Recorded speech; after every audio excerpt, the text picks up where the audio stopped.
ఏకాదశ రుద్రులు. ఇకపోతే శివుడికి ఏకాదశ అంటే 11 అని ఏకాదశ రుద్రులను వర్ణిస్తుంది వేదం. ఇది కూడా యోగ పరిభాషలోనే అర్థం చేసుకోవాలి. మనిషికి ఆత్మజ్ఞానం కలగాలి అంటే అది 5 కర్మేంద్రియాల ద్వారా కలగదు. అంతేకాకుండా 5 జ్ఞానేంద్రియాల ద్వారా కూడా కలగదు.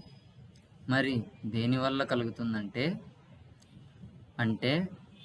దశేంద్రియాలకు, కర్మేంద్రియాలు జ్ఞానేంద్రియాలను కలిపి దశేంద్రియాలు అంటారు. దశేంద్రియాలకు అందని 11వ ద్వారం ఏకాదశ ద్వారం.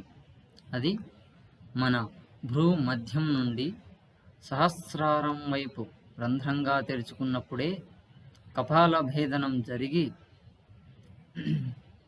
ఆ కపాల భేదనం చేసి మృత్యుంజయం తత్వం లభిస్తుంది. అట్టి 11వ ద్వారానికే సంకేతమే రుద్రుని ఏకాదశ స్థానం. అట్టి కపాల భేదనం చేస్తే యోగశక్తికే శివశక్తి కనుకనే శివుడు కపాలీశ్వరుడైనాడు.